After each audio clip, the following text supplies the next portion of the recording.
Hello guys, welcome back to my YouTube channel. Today we are going to talk about operators in Java.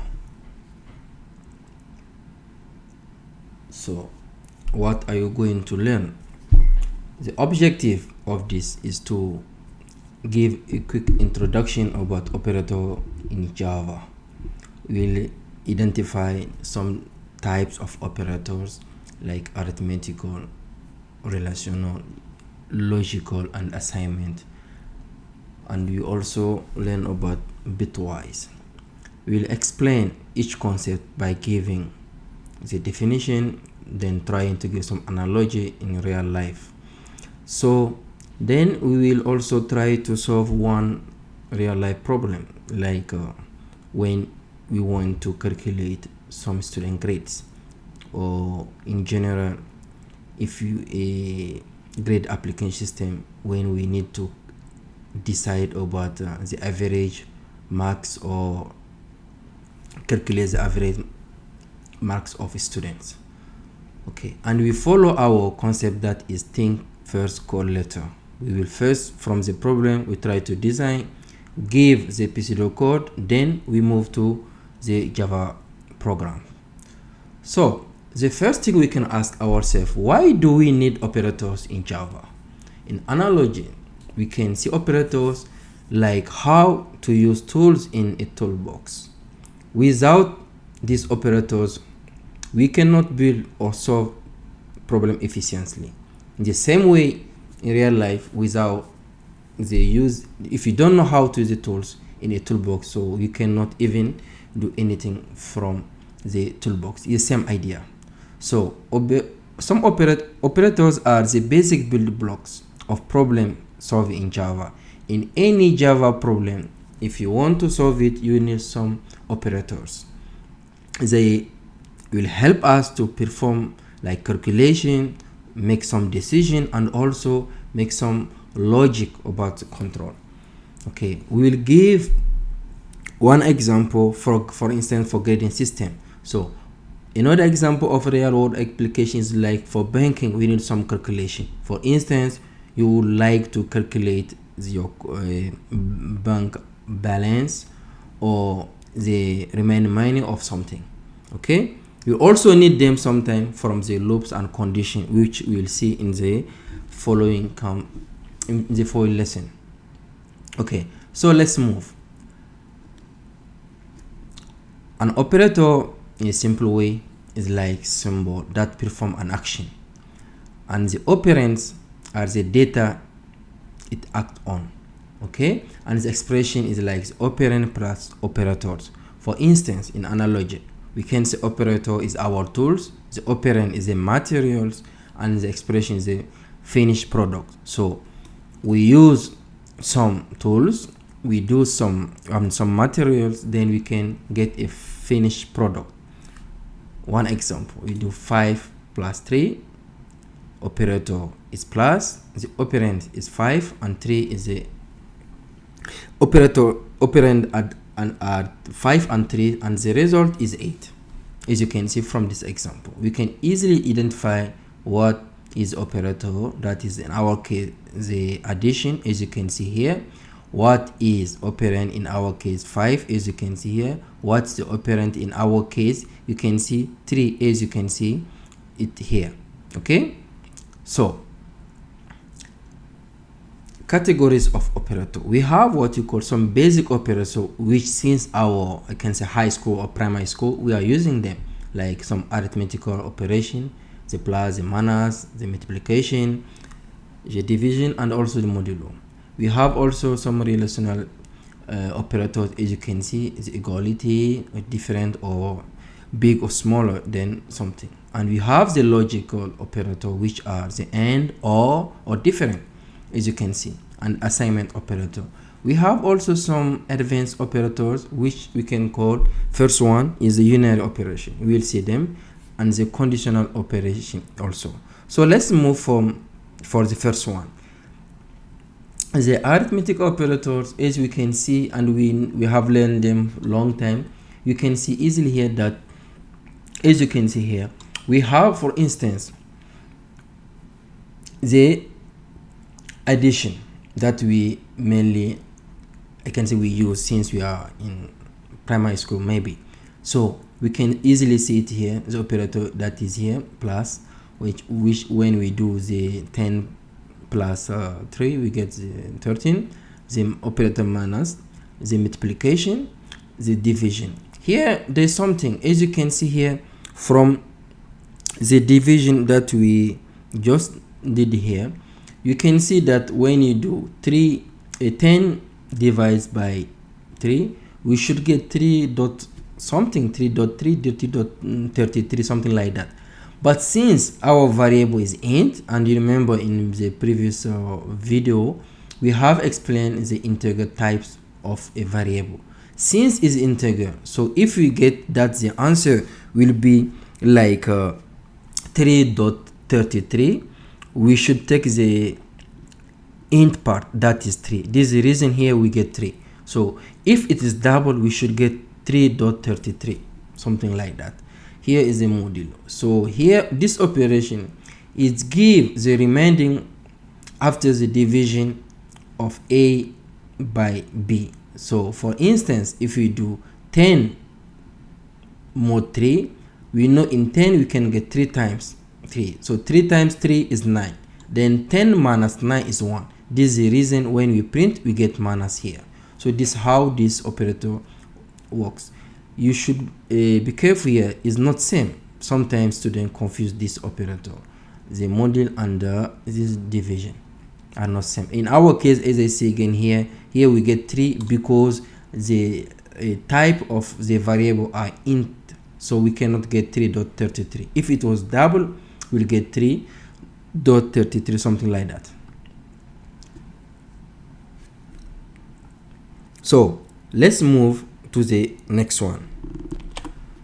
As you can see, the next one is related to relational operator, which are used to compare two values and return a boolean like true or false. So this also is very helpful. Sometimes we need to compare some condition. So in analogy is like is judge, is compare two values. Let's say for instance, if you want to compare, as you can see here, x, if you ask ourselves if the x is bigger than y, which is not true, you can see here this is false, as you can easily see here. Then same thing here, if you compare, if x less or equal to y, yes, because 5 is less than 10, this is true. Same here, 5 is not equal to 10 is false. Then here also x is different to y, that is true. That means 5 different to 10, which is true. Okay, so this is what we call relational operators. Then we have also what we call the logical operators, which combine boolean values to control a flow. For instance, we have one of them that we call and another one is or, and another one is not. Okay, so sometimes in mathematics we use this one to prove some theorems or some demonstration. Okay, so we can see this analogy is like traffic controller decide the flow of the logic, which car should move, which car should not move, something like that. Okay, so let's see this mark. We have a mark that is 75. Here we say this mark is bigger than 50 and less than 100. Yes, this is true. Here the mark is bigger than 90 or the mark is equal to 70. Yes, why? Because at least one condition is true. If maybe this condition is not true, but we say or, that means this condition is true. So this is the reason we have the final result to be true, because at least one condition is true. Then here we say this mark is different to 80, sorry, then that means this also is true. So this is very useful operators. Let's move to the another one. So we have what we call also unary operator. Sometimes we use them to increment or decrement some values in programming. As you can see, we can get analogy like thermometer. As you can see, when you take a thermometer, you can see that sometimes is a minus or plus, okay, or switch also. It increment, decrement, or even toggle, as you can see here. So for instance, when we have x equal to 5, then when the x plus plus is mean x plus 1, that is mean we have here, we get the 6. Same thing here, after getting 6 with the x minus minus, that mean we do minus 1, that mean same thing as here, x minus 1, that mean we will get the 5. Okay, then now we have, for instance, a boolean that we explained in the previous video, that we give initial value that is true. So when we say not true, is will give us false, because not true is false and not false also is mean true. So this is how the unary operator works. Now let's see the ternary operator, which is very helpful. It's like a if else condition. Okay, so it evaluates a condition and return one of two values depending on whether the condition is true or false. Let's explain how it works. So first we have some statement that you can see here. We say the mark is bigger or equal to 50. So now it takes two values like pass or fail. It means if true, we print pass. If false, we print failed. So this is how it works. As you can see here, 75 is bigger than 50. This is true, then it will return pass. If it was false, it will return this one. So this is how this operator, what you call ternary, works. Okay, so now we have another types of operator, which is the assignment. Are used to assign or update values of variable. Okay, it's similar to your wallet updating balance. Okay, so this is the easy one. For instance, you have a balance, then we say okay, balance time 500 will get 1005. Same thing, but the balance minus will get this, and also the balance times 2 will get this one. Why? Don't forget, in Java, as we explained, we always take the last value of the variable. So here our variable holds the result, give us 1003. So times 2 give this one. It's not the initial value. In Java, this is how a variable works, as we explained in the previous video. So each time it will consider the last value of the variable. Same reason here, after getting this one, when you do minus 200, we get this one. Okay, so it will not use the initial value that we have here. Okay, then now we have what we call bitwise operator. As the name indicates, there are some operators that we use to manipulate bits. As we know, in computer, any numbers, in fact, or anything we type is just like 0 and 1. This is why it's a binary. Okay, so this how to calculate or how to operate on binary. We use this type of operator, what we call bitwise operator. Okay, the bitwise operators, as you can see here, we have mainly one of them that we call the AND, the OR, the XOR, and NOT, as you can see here. Okay, so let's see this one. For instance, 5 in binary, if you convert it, you'll get this number. For 3 also, same thing. When we convert to binary, you get this number. So in Java, he will know that when we try to do this kind of operator, which the notation is AND, this one, be careful, it's different to the AND that has 2. There's one AND that do compare like A and B. This is different. It means A and B is one symbol, is not 2. So we are applying the calculation between the in terms of binary. As you can see here, when you do this time this, what will get? We know here 1 times 1 plus 1 is 2, and in binary, since we cannot get more than 1, we convert it to binary. So the final result will give us this, as you can see here. Same thing when we do A or B, we'll get this result. Then when you do A or B, we also get this one. Then not A, of course is a negative, not a is mean 0 become 1, 1 become 0, 0 become 1, then 1 becomes 0. This is a binary value that we will get. As you can see here, it converts it to binary and gives a corresponding value. Okay, so then the last type of operator we learn is what called the shift operator. Moves the byte of an integer left or right.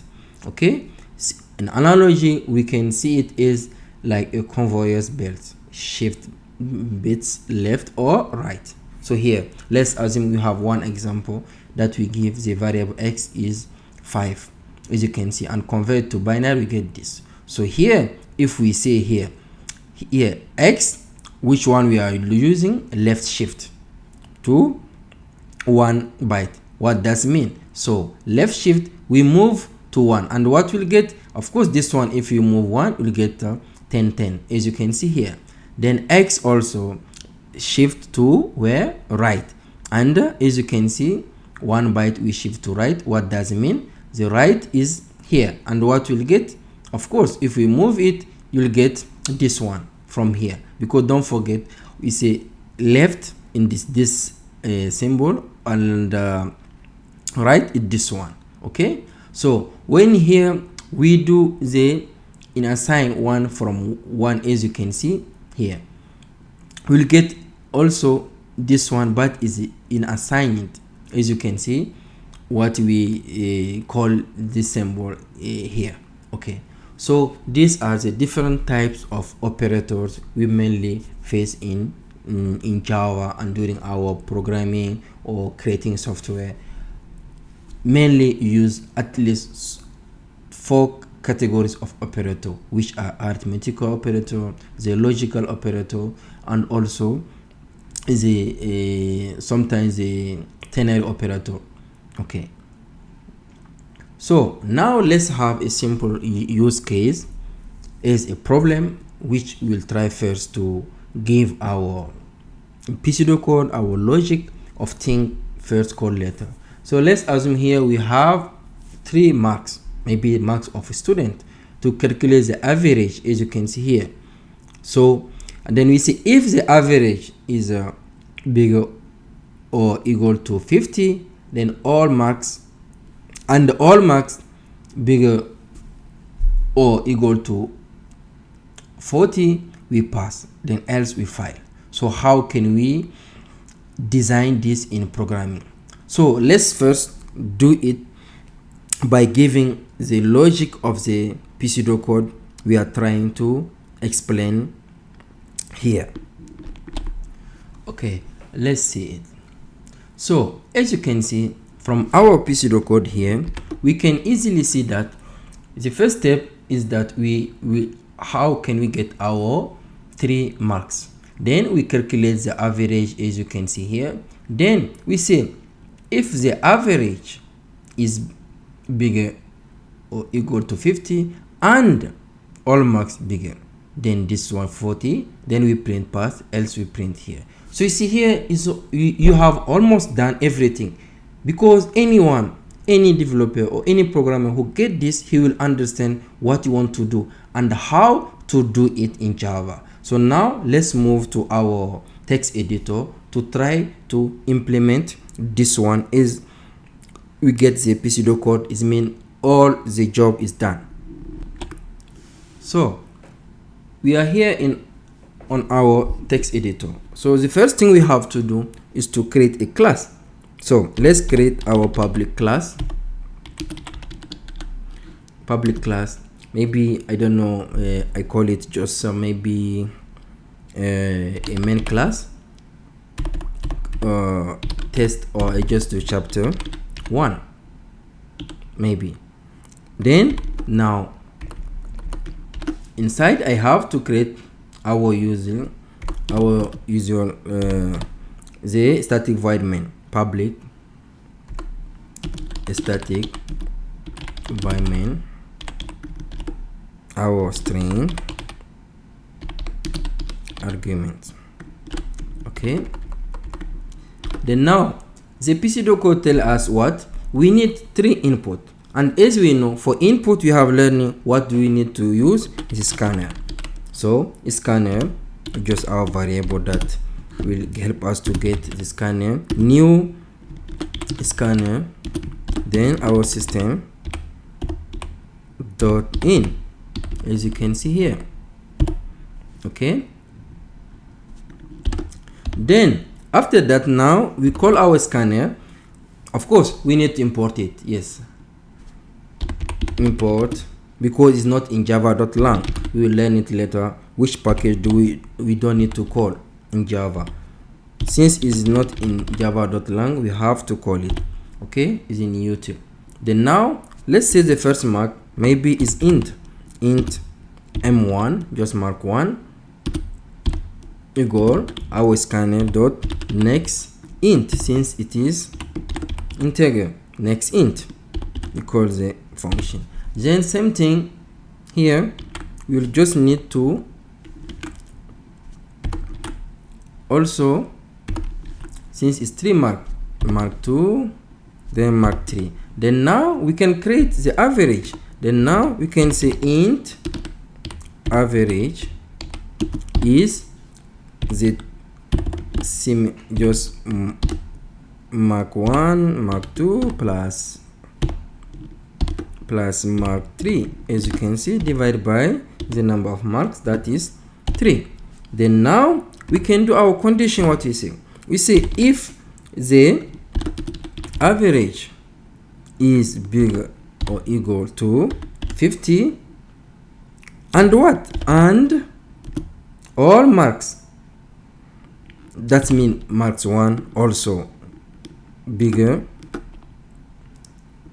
or equal to 50, and this is all marks, so we can say and then and again, so that mark 2 mark 3 all of them are bigger than 15. Then we say what? In this case, what we have to do, in this case we have to print.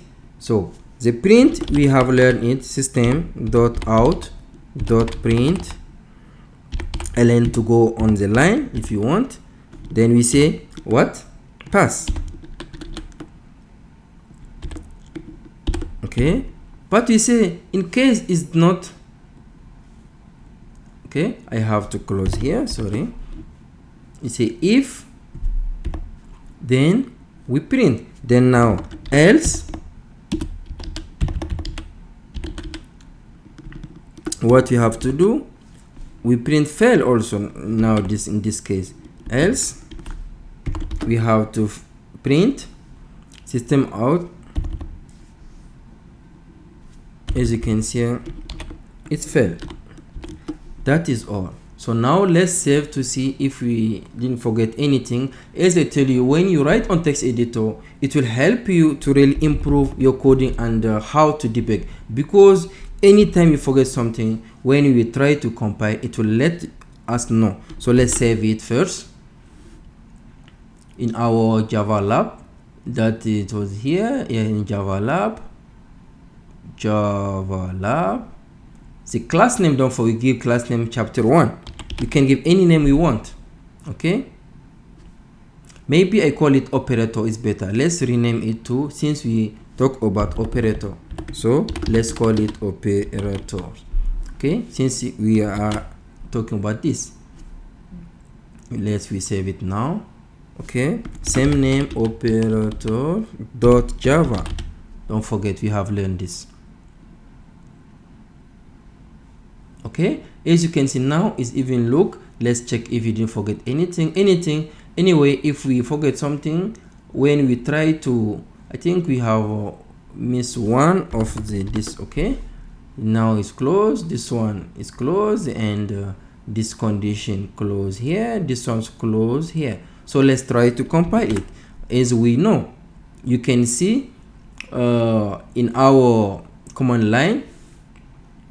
So let's go to our CMD, as you can see here. So or directly go to the command.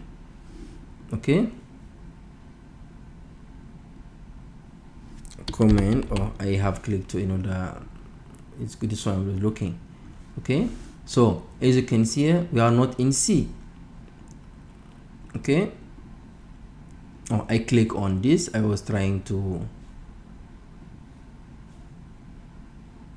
I'm not looking for PSHAM, I want to use for exit this one. We don't use ID yet. For now we have just to use this one. Okay, now let's zoom it so that everyone can see. Let's first, we have to go to cd java lab is here. Now we are in the file. Then now we can see java c to compile. We call our operators. If there's mistake, it will let us know. If no, so you see, I forget something. Oh, here I have not closed this one. You see how it's very good. If it is ID, the ID will just show you the error directly. You don't do any effort. But here, it tell us here, I forget this. You see, I was trying to close this, but I save it. It's really nice to use command line. Okay, let's do it again. If you forget something, now it's passed. That means no compilation error. The compilation is okay. Now let's write our Java operator as usually so that we can get the program. Okay, he's waiting us to add a number because I didn't do any sentence at last. I can print out to get number. So let's add 3 numbers. For instance, let's say 4. Okay, then another one 5, then another one 6. As you can see, fail because these numbers, first condition, we say and is not bigger than 40. That is false. Okay, now let's do another test. For instance, okay, now let me add a big numbers. For instance, I add 90 for first one. I add maybe 100, then maybe 200. Pass because all this number are bigger than 40, and also the average are bigger than 40. Okay, so here I can say like this to give each number. Maybe I say system out print, enter the first number as we did last time, enter the first mark if I want to make it more nice so that I will know what I'm doing. Okay, so that is how we implement this small problem, but is very important to know how to design the pseudocode, then how to transform the pseudocode to a Java code. Okay, so let's see this exactly the code for those who want to repeat it to see if they understand what we are doing here, and you can also improve it. Maybe in another video I will try to show how we can do a program like a calculator, how we use them to do some operation, because in calculator mainly we have only some basic operator. So this how the programmer do and get use of all this operator. Okay, so in summary, as you can see, we have explained operator, and we say operator is like a tools that act on data. You have given example, and the main types of operator we use in general in programming is arithmetical operator, relational operator, the logical one, assignment, unary, some condition, and bytewise. As you can see, we also give some real life and analogy each time. This our concept of video. Each time we define something, we will give you analogy so that it be easy for you to understand how is and how it will work in real life and where to use it. Because if you learn something and you know why you are learning it and where to use it, it'll be easy for you to understand and keep it forever. You will never forget this. And we also use our thing first design pseudocode to Java. Okay, that is all. Please don't forget to like, comment, and subscribe to my channel. To get the next video, please follow us by clicking to this link, which will bring you to my YouTube channel. Thank you. See you for the next video.